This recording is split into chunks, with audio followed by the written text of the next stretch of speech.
नमस्कार, NP news देख रहे हैं आप और मैं हूं आपके साथ मुस्कान। स्वागत है आप सभी का अपनों उत्तराखंड में।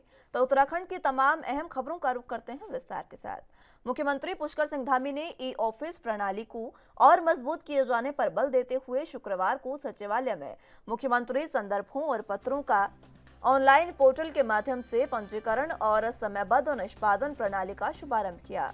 मुख्यमंत्री ने इस मौके पर कहा कि राज्य सरकार का प्रयास है कि जिन समस्याओं और शिकायतों का तुरंत निस्तारण हो, सरलीकरण, समाधान और निस्तारण पर सरकार का विशेष ध्यान है।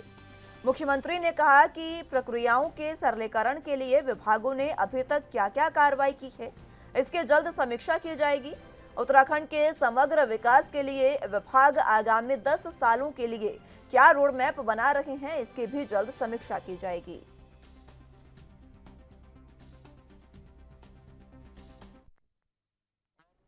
उत्तराखंड के सीएम पुष्कर सिंह धामी ने चारधाम यात्रा को लेकर कहा कि चारधाम यात्रा के लिए हमारी तैयारियां पूरी है और ये यात्रा ऐतिहासिक होगी। वहीं इस दौरान सीएम धामी ने भ्रष्टाचार मुक्त उत्तराखंड बनाने पर भी जोर दिया। देखिए, चारधाम यात्रा इस बार ऐतिहासिक होने वाली है और चारधाम यात्रा को लेकर हम पूरी तरह से तैयार हैं। अभी तक 3 बार मैं स्वयं उसकी बैठक ले चुका हूँ, उच्च स्तरीय बैठक ले चुका हूँ, हर विभाग की मैं बैठक ले चुका हूँ। आने जाने वाले लोगों के लिए कोई परेशानी न हो, यात्रियों को, श्रद्धालुओं को, पर्यटकों को वो आसानी से आए, अपनी यात्रा अच्छी तरीके से पूरी करें और सुगम हो, सरल हो और सुरक्षित हो। उसके लिए हमने पूरा इंतजाम किया हुआ है, कहीं कोई दिक्कत नहीं है और पहले से ही हमने उसके लिए सारी तैयारियां की हुई हैं। देखिए, हमने पहले दिन से इसको लेकर एक संकल्प लिया हुआ है कि उत्तराखंड को हम भ्रष्टाचार मुक्त करेंगे और उस दिशा में हम आगे बढ़ रहे हैं। जहाँ पर भी जो भी किसी की भी इस प्रकार की कमी आएगी, इस प्रकार को देखने को मिलेगा, इस प्रकार का कोई साक्ष्य प्रमाण आएंगे, उस पर कार्रवाई करने में कतई भी जो है कोताही नहीं होगी, कतई भी देर नहीं होगी, सीधे सीधे कार्रवाई होंगी। उत्तराखंड भ्रष्टाचार मुक्त हो, उसके लिए हम लगातार काम कर रहे हैं। 1064 हमने उत्तराखंड सरकार ने एक नंबर भी जो है उसके लिए लॉन्च किया हुआ है कि कोई भी व्यक्ति अगर कहीं पर भी किसी कार्यालय में किसी जगह पर कोई काम करवाने के लिए उस पर कहीं पर भी कोई रिश्वत देने का या कोई इस प्रकार का काम न होने का कोई भी मामला सामने आएगा तो वो सीधे शिकायत कर सकते हैं। शिकायत के आधार पर सीधे सीधे कार्रवाई होगी। हम अन्य माध्यमों से भी इस पर काम कर रहे हैं। तो ये हमारे यहाँ पर अच्छा समन्वय है कार्यपालिका और न्यायपालिका के बीच में और वहाँ पर न्यायपालिका ने जो भी सरकार से अपेक्षा की है या जो भी उन्होंने अच्छे काम किए, हमने पूरा सहयोग दिया। उन्होंने लोगों के सुझाव लेने के लिए, लोगों के सहायता के लिए जो वहाँ पर बेंच चलाई हैं, अनेकों काम किए हैं। हम चाहते हैं कि चूँकि राज्य में हमारे यहाँ पर बहुत सारे मामले जैसा आपने कहा, उन सभी का जल्दी निस्तारण हो, इसका अनुरोध हम लोग बार बार करते रहे हैं। उत्तराखंड में सत्यापन नीति की शुरुआत पर विपक्ष की ओर से सवाल उठाए गए, जिसके जवाब में मुख्यमंत्री पुष्कर सिंह धामी ने कहा कि उत्तराखंड धर्म, संस्कृति और अध्यात्म का केंद्र है, वो बचा रहे और कानून व्यवस्था बनी रहे, उसके लिए हमने इसकी शुरुआत की है। ये काम देश की आज़ादी से लेकर अब तक कोई पार्टी करती रही है तो उस पार्टी का नाम कांग्रेस पार्टी है। हम तो सबका साथ, सबका विकास, सबका विश्वास, सबका प्रयास, इस पर विश्वास करते हैं। इसी मंत्र को लेकर आगे बढ़ रहे हैं और उत्तराखंड धर्म, संस्कृति और अध्यात्म का केंद्र है, वो बचा रहे, कानून व्यवस्था रहे, उससे कि उत्तराखंड राज्य के हित में जो भी होगा। उत्तराखंड में धामी सरकार 2.0 में अधिकारियों की जिम्मेदारियों में बदलाव का सिलसिला जारी है। इसी कड़ी में शासन ने अब 2 आईएएस अधिकारियों और 1 पीसीएस अधिकारी का तबादला किया है। इस तरफ जहां शासन स्तर पर 2 आईएएस पंकज कुमार पांडे और सौजन्य की नई जिम्मेदारियां दी गई है, वहीं दूसरी तरफ पीसीएस अधिकारी मनीष बिष्ट को भी नई जिम्मेदारियां दी गई है। आईएएस पंकज कुमार पांडे को अब सचिव सूक्ष्म लघु और मध्यम उद्योग की जिम्मेदारी दी गई, जबकि सौजन्य को सूचना प्रौद्योगिकी और विज्ञान प्रौद्योगिकी की जिम्मेदारी दी गई। पीसीएस अधिकारी मनीष बिष्ट को चंपावत का डिप्टी कलेक्टर बनाकर भेजा गया है।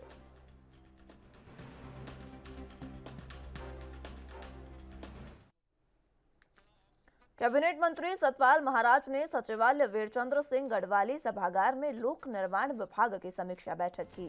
इस दौरान उन्होंने आगामी मॉनसून सीजन को लेकर विभाग की सभी तैयारियों का जायजा लिया। साथ ही उन्होंने चारधाम यात्रा के तहत आने वाली सभी चुनौतियों से निपटने के लिए अधिकारियों को तैयार रहने के सख्त निर्देश दिए। सतपाल महाराज ने लोक निर्माण विभाग के अधिकारियों को सख्त हिदायत दी है कि वो बिना वित्तीय स्वीकृति के किसी को अप्रूव ना करें और बिना अप्रूवल के काम किया तो कार्रवाई होना लाजमी है। इसमें सब तैयारियां हमारी बिल्कुल हम जागरूक हैं, तैयारियां हमारी पूरी हो चुकी हैं। ये बैठक जो थी ये समीक्षा बैठक थी, इसमें हमने काफ़ी बिंदुओं पर जो है चर्चा की है। खासकर जो हमारे डिपार्टमेंट्स के अंदर जो रिक्त पद हैं उनको भरने के आदेश दे दिए गए हैं, तत्काल उसमें जो है भर्ती की जाए और लोगों को भरा जाए जिससे कि काम में रुकावट ना हो। इसके साथ साथ जो हमारे क्षतिग्रस्त मार्ग हैं उन पर पुल और परिसंपत्तियों के पुनर्निर्माण के कार्य जो है उनमें तेजी लाई जाए। इसके साथ साथ सेफ्टी ऑडिट, जो हमारे ब्रिजेस होते हैं और उनके नीचे खनन हो जाता है और ब्रिजेस कोलैप्स कर जाते हैं तो उनका सेफ्टी ऑडिट के लिए हमने आदेश दिए हैं कि सेफ्टी ऑडिट होना चाहिए। काफ़ी ब्रिजेस हमारे पहाड़ों में हैं तो ये सुनिश्चित देखा जाए कि पानी का कोई फोर्स या पानी का कोई वेग उनको काट नहीं रहा है और ब्रिजेस की सेफ्टी है ताकि उसमें जो यात्री चल रहे हैं वो सुरक्षित हैं। तो ये सारे हमने हिदायत दी हैं और अच्छा काम किया है। देहरादून में प्रेस क्लब में राज्य के जन संगठनों और विपक्षी दलों ने एक प्रेस कॉन्फ्रेंस की और राज्य सरकार के नीतियों पर सवाल उठाए। हाल ही में खबर आ रही है कि राज्य में अवैध निर्माण हटाने के नाम पर कुछ मलिन बस्तियों को उजाड़ा जा रहा है और इस पर पूर्व कैबिनेट मंत्री हीरा सिंह बिष्ट ने इस बात को उठाया कि 2018 से लगातार मांग उठ रही है कि अतिक्रमण हटाने के नाम पर किसी भी परिवार को बेघर नहीं किया जाना चाहिए। इस पर सरकार अपनी राय स्पष्ट करे। बिष्ट ने कहा कि आश्रय का अधिकार सरकार की जिम्मेदारी है। उम्मीद करते हैं हमको भी सड़कों पर न जाना पड़े, आंदोलन न करना पड़े, वरना हम लोग भी गिरफ्तारी देंगे। मजबूरी, हम मजदूर के, गरीब के, किसान, दलित, शोषित इन बस्तियों पर से गरीब लोगों का साथ नहीं छोड़ सकते। हाँ, नदी का बहाव कहीं रुक रहा है उसको हटाएं, उनको कहीं दूसरी जगह व्यवस्थित करें। पानी भी नहीं रुकना चाहिए, हम ये नहीं कह रहे, नदी पर इस तरह का कब्जा नहीं होना चाहिए। लेकिन जो सरकार एक तरफ से बुलडोजर चलाने की योजना हो रही है, वो यूपी की कॉपी पूरे प्रदेश बीजेपी के लोग करते जा रहे हैं। यही लक्ष्य तुम्हारे सामने रह गया। अरे गरीब के भूख की देखो, जो हमारे रोजगार लगे थे सारे देहरादून में छीन लेंगे। हमारे सरकारी प्रतिष्ठान आपने कंपनी दे दी, हमारे ऑर्डिनेंस फैक्ट्री से 150 लोग निकाल दिए कंपनियों में। जो सरकारी प्रतिष्ठान है, देश की गौरव गरिमा कहने वाले लोग, सर्वे ऑफ इंडिया, FRI है, CD है, जहाँ हर साल हजारों लोगों को नौकरी मिलती थी, वो तो आप संभाल नहीं पाए। जिनको अब बेरोजगार करके आप इस तरह के हथकंडे अपनाने जा रहे हैं तो कहाँ देश को। देहरादून की हर्रावाला स्थित आयुर्वेदिक यूनिवर्सिटी में स्टाइपेंड बढ़ाने और फीस कम किए जाने की मांग को लेकर आयुर्वेदिक यूनिवर्सिटी के इंटर्न डॉक्टर्स ने अपने मांगों को लेकर आमरण अनशन शुरू कर दिया है। छात्रों का कहना है कि सरकार ने स्टाइपेंड में 17,000 कर दिया है, लेकिन यूनिवर्सिटी की ओर से 7,500 रुपए ही दिए जा रहे हैं। वहीं दूसरी ओर छात्रों ने फीस ज्यादा ली जाने पर भी आक्रोश प्रकट किया है। छात्रों का कहना है कि पहले अपनी फीस 48,000 रुपए थी, लेकिन उनसे अब 1,20,000 रुपए जमा कराने का दबाव बनाया जा रहा है। वहीं यूकेडी नेता शिव प्रसाद सेमवाल ने उनका समर्थन किया।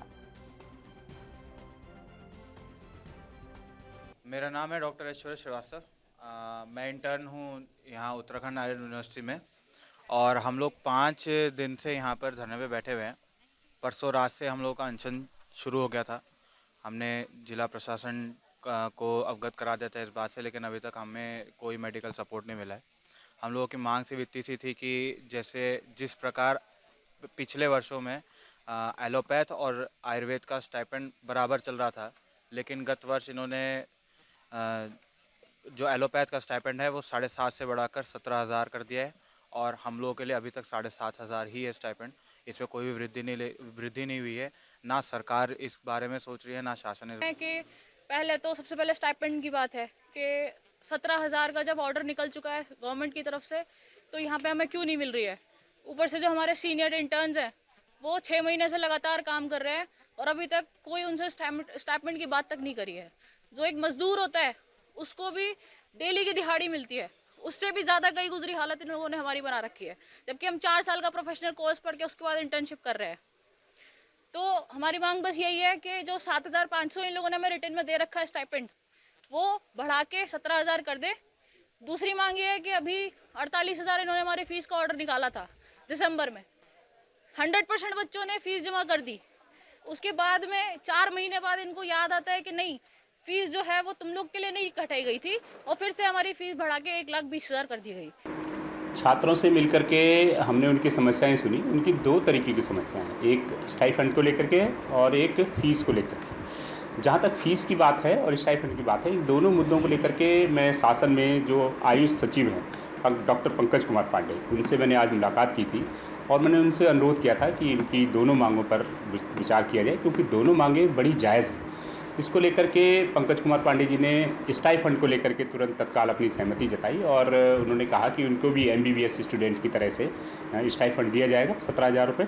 और फ़ीस को लेकर के जो डिसीजन है वो फाइनली जो फ़ीस रेगुलेटरी अथॉरिटी है वो करेगी, और रेगुलेटरी अथॉरिटी से अभी मेरी बात तो नहीं हुई है, लेकिन मेरे ये उनसे गुजारिश है रेगुलेटरी अथॉरिटी से कि वो भी बाजपुर चीनी मिल के पेराई सत्र में आई दिक्कतों के जांच के लिए शुगर फेडरेशन के निर्देश पर 3 सदस्यीय टीम जांच के लिए बाजपुर पहुंची, जहां जांच टीम ने शुरुआती तौर पर किसानों से बातचीत कर समस्याओं की जानकारी ली।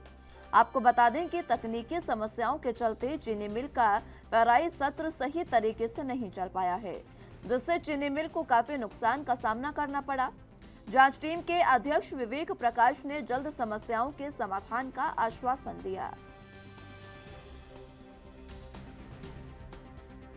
शुगर फेडरेशन ने जो इस साल जो बाजपुर शुगर फैक्ट्री है काफ़ी बंदी काफ़ी रही है और न चल पाने के कारणों के लिए जांच के लिए एक कमेटी बनाई है, जिसका मैं अध्यक्ष हूँ। और कमेटी मेरे साथ जो है टिवाला के इंजीनियर साहब हैं और चीफ केमिस्ट साहब हैं किच्छा के, तो तीनों कमेटी बनी है और जांच करेंगे कि किस कारण से फैक्ट्री जो निकल पाई है, कमी कहाँ लगाई है और क्या क्या इसमें समस्या प्रॉब्लम्स आई हैं, उनका लिस्टिंग की जाएगी और उनको जो है रिपोर्ट दी जाएगी फेडरेशन को और MD साहब को, और फिर इसके बाद जो भी इसमें सुधार होगा सुधार किया जाएगा। उसके फिर बताया आपसे कि हर एक एंगल देखा जाएगा किस पॉइंट पे कमी रही है। उसमें बॉयलर भी इसी पार्ट है, मिल का भी है, बॉयलर का भी है, बॉइलिंग हाउस का भी है, टरबाइन का भी इशूज़ है, सब चीज़ें रहती हैं। तो सारे किस एंगल कमी रही है, हमें टेक्निकल एक्सपर्ट लोग मेरे पास हैं, टेक्निकल इंजीनियर विभाग से भी मेरे पास चीफ इंजीनियर साहब हैं और फिर चीफ केमिस्ट साहब हैं, उन सभी का। चलिए तो खबरों में आगे बढ़ते हैं। ईद को लेकर मंगलौर पुलिस काफी सतर्क हो गई है। किसी भी अप्रिय घटना को लेकर पुलिस प्रशासन पूरे तरीके से मुस्तैद दिखाई दे रहा है। इसी संदर्भ में नवनियुक्त मंगलौर कोतवाल राजीव रौथान ने मंगलौर पुलिस चौकी में कस्बे के समस्त गणमान्य लोगों के साथ एक संयुक्त बैठक का आयोजन किया। बैठक में नगर के वरिष्ठ नागरिकों सहित मंगलौर नगर पालिका के पूर्व चेयरमैन चौधरी इस्लाम, वर्तमान चेयरमैन प्रतिनिधि डॉक्टर शमशाद समेत सभासद और जिम्मेदार लोग मौजूद रहे। कोतवाल राजीव रौथान का कहना है कि ईद के त्योहार को शांतिपूर्ण मनाएं और अगर किसी तरह का कोई भी व्यक्ति सोशल मीडिया या किसी तरह की धार्मिक टिप्पणी करता है तो उसकी सूचना तुरंत पुलिस को दी जाए।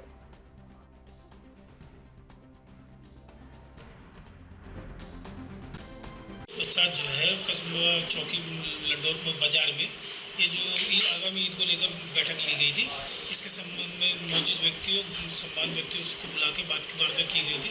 कोई फिलहाल जो है कोई उनके द्वारा कोई परेशानी या कोई ऐसी कोई बात बताई नहीं गई है और उनको बताया गया, हिदायत दी गई है कि जो है अपने परिवारजनों को या अपने बड़े बच्चों को इस चीज़ का वो ध्यान रखें, कोई सोशल मीडिया पर कोई ऐसी चीज़ ना जारी करे जिससे